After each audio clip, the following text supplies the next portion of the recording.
Olá, começa agora o Legítima Defesa. Participa comigo do programa o editor de política do jornal NH, João Ávila. E o convidado de hoje é o prefeito de Campo Bom, Faisal Caram. Prefeito, seja muito bem-vindo ao nosso programa. Obrigado. A primeira pergunta que eu faço ao senhor é: o senhor está em legítima defesa de quê?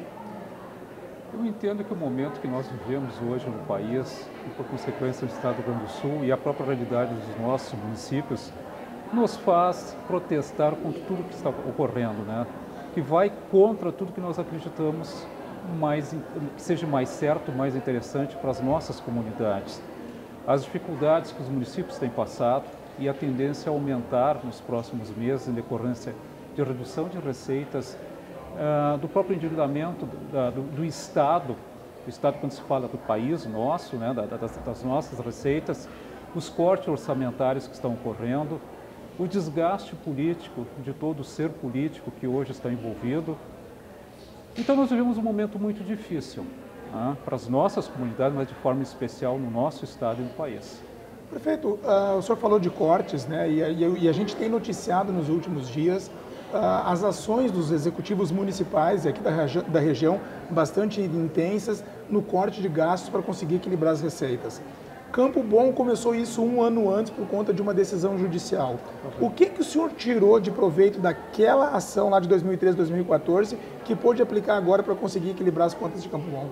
Bom, João, de 2013 para cá nós conseguimos enxugar bastante o custo da máquina, o custo operacional da máquina Prefeitura Campo Bom, reduzindo compras, tornando mais próximo de uma realidade de valores de mercado, a gente coloca dessa forma, criando um centro de desenvolvimento e criação de materiais que vão para os meios de comunicação, que antes era tudo terceirizado, foi uma economia muito grande que nós fizemos. E mais do que isso, né, tornando a máquina mais leve, sem demissões no primeiro momento, né? Eu coloco no primeiro momento, porque do jeito que a gente está vivendo hoje, a economia nossa, daqui a pouco, ali na frente, nós vamos ter que tomar medidas mais sérias, mais profundas. Né? Agora, isso não se descarta. Agora, o que acontece no poder público que a gente, assim, ó, claro, é importante o senhor reduzir com material de expediente, com economia de luz, de telefone, que é o gasto aquele natural que tu consegue reduzir. Agora, o que acontece com o poder público de um modo geral, e daí não é só o executivo, entra também o legislativo, que as máquinas continuam pesadas e essa dificuldade de conseguir enxugar esse contingente de pessoas? Então, eu acredito que a própria centralização de todas as ações em Brasília hoje, elas obrigam os municípios a terem uma máquina pesada. Porque qualquer programa, tanto na área da educação, saúde, assistência social, ela vem vinculado à ampliação de cargos, à ampliação de número de funcionários. Qualquer unidade de saúde que tu amplie, qualquer município, significa no mínimo mais 12 ou 13 pessoas. Um dado que serve como parâmetro para os demais municípios. Qualquer sala de aula, tu precisa mais professores, mais gente trabalhando como serviços gerais, mais cozinheira, escola infantil, a mesma coisa. Mas isso o senhor está se referindo ao funcionário de quadro, mas tem também o CC, que é o cargo de confiança, é aquele colaborador, digamos assim, que o prefeito traz porque houve um acerto político. Isso também pesa bastante. Então, até hoje, ninguém conseguiu separar ou achar uma forma de gestão que não envolva a questão política com a dependência, isso é histórica, da criação dos cargos de confiança. A própria história mostra isso. Regime nenhum conseguiu desvincular, porque infelizmente quando tu vais para uma campanha, e eu digo infelizmente, tu tens o compromisso de ter esse partido te dando suporte, te dando apoio, cedendo o espaço que eles têm na mídia, que eles têm na rádio, televisão, quando é o caso. Então com isso também vem uma venda casada, infelizmente. Esse talvez seja o grande peso no país quando se fala em cargos de confiança ou pessoas próximas do prefeito, dos secretários, por aí. Agora, como mudar isso? Num país que tem mais de 35 partidos, é impossível. As regras eleitorais teriam que ser mudadas. Nós teríamos que ter 2 ou 3 partidos fortes que iriam inviabilizar essas negociações. Eu não tenho dúvida nenhuma. Mas nós vivemos num país onde nós temos um número muito grande de partidos, de muitos interesses, de muitas negociatas, e que fazem com que o prefeito, para poder governar, tendo a maioria, seja obrigado, sem dúvida nenhuma, a fazer acordos. É um mal necessário, prefeito. É um mal necessário que a reforma política, se houvesse, fosse séria, não essa que fizeram há poucos dias atrás, que não resolve problema nenhum, nem da questão da liberação de recursos, de financiamento de campanha, né? Não vai moralizar, pelo contrário, vai continuar ocorrendo tudo que já ocorre, seja pior ainda. A partir do momento de uma reforma política que tu diga que tu tens partidos fortes e não nomes fortes. Hoje nós vivemos de nomes, de pessoas que saem do partido, fundam outro, aí o envolvimento de igrejas também na criação de novos partidos, de interesses de segmentos da sociedade, vai desde o empresário ao policial, que criam bancadas, que criam deputados, se elegem deputados, defendendo os seus interesses eleitorais e criando espaço para negociatas. Prefeito, entre esses cortes que o senhor anunciou para a cidade de Campo Bom, tinha de 4 milhões em torno da pavimentação de ruas, né? Esse foi um dos cortes anunciados, mas até o final do ano virão mais cortes e também pergunto para o senhor se o senhor pode garantir que o salário dos funcionários estará em dia, assim como o 13º. Essas ações todas são exatamente para a gente poder chegar no final do ano e honrar com compromissos com os nossos colaboradores, nossos funcionários. Porque a gente entende que a pessoa, a partir do momento que ela trabalha há 30 dias, ela tem o direito de receber seu salário de forma integral. Esse é justo, é seu esforço ao longo dos 30 dias. Mas mais do que isso, essa ação dos 4 milhões que foram suspensos de forma temporária, e a gente deixar isso para o ano que vem, dependendo da condição financeira do município, juntamente com isso nós teremos outras ações. Estamos repensando o Natal da Integração, que fazem 25 anos que ocorre no município com shows a nível nacional.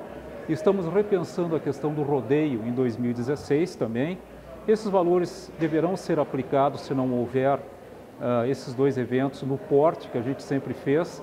Na questão da nova ala do hospital que será entregue à população de Campo Bom no dia 6 de dezembro, terá um custo alto de manutenção, a questão da UTI também. Ou seja, pode ter corte de eventos em função da necessidade de equipar o hospital. O hospital está praticamente equipado, nós já compramos os equipamentos, João, por tudo que foi feito dentro do hospital até o presente momento, foi feito com recursos da nossa comunidade, não tem recurso do governo do estado e muito menos do governo federal. Tudo recurso da comunidade de Campo Bom. Agora, a gente sabe que a queda de receita é significativa. Somente na primeira semana de setembro, nós tivemos um decréscimo comparado com o mesmo período do ano passado, do Fundo de Participação na ordem de 38%, sem o índice de inflação em cima. A receita de ICM do Estado vai diminuir ainda mais, que diminuiu no mês de agosto, em decorrência dos parcelamentos salariais que aí estão, porque isso não movimenta comércio, não movimenta mercado, a roda está parada, infelizmente, no nosso estado. E quanto mais movimentos houverem de greves, de paralisação, maior consequência nós vamos ter no comércio local, que é a ponta final, e os preços continuam se elevando. Prefeito, o senhor diz que é justo que o funcionário receba o salário pelos 30 dias trabalhados, né? O governo do estado, que é do seu partido, o PMDB, está parcelando os salários 2 meses já. Como é que o senhor avalia essa atitude do governo do estado? Ela é muito prejudicial ao quadro de funcionários. Ela cria um desestímulo, cria uma sensação de insegurança muito grande na área da segurança pública. O número de assaltos, homicídios aumentou muito. Quem vai a Porto Alegre, conversando com lojistas, com pessoas que estão ali, o quadro é assustador, todo mundo com uma insegurança muito grande, com medo de sair da rua à noite, João.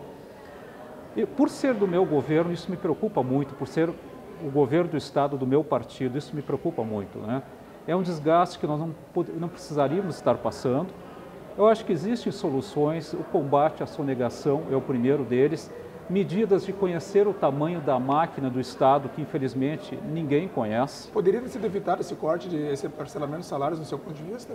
Eu acredito que sim. Essa seria a última medida a ser tomada, né? Se tem que negociar com o governo federal os índices de correção, extremamente justo que o governo está fazendo, nós temos que louvar a posição do governo Sartori, quando ele está tentando tornar transparente os números do Estado. Esperamos que esses números sejam verdadeiros, não é? Que essa discussão é realmente essa situação do Estado. Nós temos que levantar a carga tributária, que eu sou totalmente contrário. No momento de crise, como o país atravessa da nossa economia negativa, o produto interno negativo, tu vai levantar ainda mais a carga tributária do ICMS. O próprio secretário da Fazenda, o ministro da Fazenda do governo Dilma, diz que o país vai ter vai ter que dar uma contribuição ainda maior na elevação da carga tributária, sendo que a economia está praticamente estagnada. Isso significa mais recessão, mais juros altos, mais endividamento da nossa dívida pública e mais falta de investimentos. O momento teria, pelo menos no meu entender, nós deveríamos estar fazendo exatamente o contrário, priorizando a produção de empregos, né, fazendo o inverso do que os nossos governos têm feito. Prefeito, em 2013 houve uma mobilização em Campo Bom de entidades da própria comunidade contra o presídio em Campo Bom, né? Para que não se tivesse presídio em Campo Bom. Depois, um tempo depois, 2014, ano passado, houve uma outra movimentação por um presídio regional. Como é que está essa situação agora? O que falta para sair esse presídio? Primeiro, falta vontade do Estado em discutir isso com a Associação dos Prefeitos do Vale dos Sinos. Esse movimento ele tomou mais força através do movimento Paz Novo Hamburgo, da Andréia, e dos demais colaboradores que ela tem junto.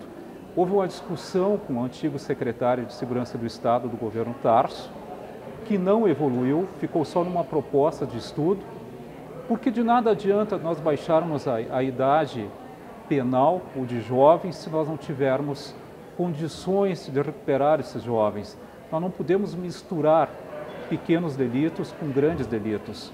E eu acho que a grande alternativa, e o próprio judiciário coloca isso, que cada município administrasse os seus presos.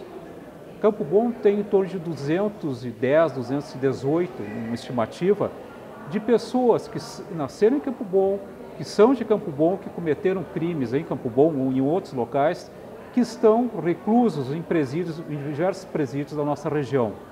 Se cada município fosse administrar, talvez fosse o mais correto. Agora, como é que tu justifica um presídio em Morro Reuter? Em municípios de menor porte, isso tem um custo estrutural, que vai desde um refeitório, que vai para a segurança dos presídios. Então, nós precisamos de presídios de menor porte, com um grau de risco menor dos apenados que ali estão, e tendo presídios de alta segurança para aqueles que têm uma pena a cumprir com maior risco para a sociedade. Então, os presídios regionais são as grandes alternativas, como são os hospitais regionais. Nós temos que deixar de acarretar e levarmos os nossos doentes a Porto Alegre. Então, essas são as grandes alternativas e o governo vai ter que discutir isso com a sociedade. Nós deveremos ter nos próximos dias um encontro aqui em Novo Hamburgo, com os prefeitos e com o secretário de Segurança do Estado do Rio Grande do Sul, que vem para assinar um convênio com o Movimento Paz Novo Hamburgo, com o próprio CDL aqui da cidade. Nós queremos aproveitar uma hora antes dessa assinatura desse convênio para retomarmos esse assunto do presídio regional em nossa região para crimes e delitos de menor porte. Prefeito, eu tenho uma última pergunta para o senhor ainda referente à eleição do ano que vem. O senhor vem de 2 mandatos, está concluindo o segundo mandato, logo não vai poder concorrer na próxima eleição municipal. O senhor já pensou, e é tradição que o prefeito indique o seu sucessor, mesmo que tenha um partido que tome a decisão. O senhor já pensou quem é que o PMDB vai lançar candidato no próximo ano? Nós tivemos a convenção agora, dia 29 de agosto, né? Ela foi muito tranquila, tivemos um bom número de filiados votando, tivemos a constituição do novo diretório e da executiva. Então, o próximo passo agora é nós definirmos o candidato do PMDB, sendo que a ideia é manter essa composição com o PP e os demais partidos que estão na base do governo, né, no primeiro momento. Não posso falar pelo próximo prefeito, né, isso é algo que ele vai ter que construir, essas coligações. Quero manter isso até o dia 31 de dezembro de 2016, que é o último dia do meu governo, né, essa coligação. A partir desse momento, é uma construção que o próximo candidato a prefeito e vice vai ter que fazer com esses presidentes de partido. E quem é o seu pré-candidato? Eu tenho a minha preferência, mas enquanto não houver definida a reforma política no país, que tem alterações de datas, eu prefiro manter isso ainda em sigilo. A minha vontade pessoal não significa que seja a vontade do partido, tem que deixar bem claro, né, João? Mas também eu sei que a partir do momento que a gente defina um candidato, eu irei para a rua trabalhar com esse candidato, pedir o voto das pessoas e que elas acreditem em uma sequência de trabalho da forma que está sendo feita há praticamente 16 anos em Campo Bom. Ok, chegamos ao final então do programa. Quero agradecer demais sua participação aqui conosco. Bom, chegamos ao fim do Legítima Defesa de hoje. Semana que vem estaremos de volta com mais um entrevistado. Até lá!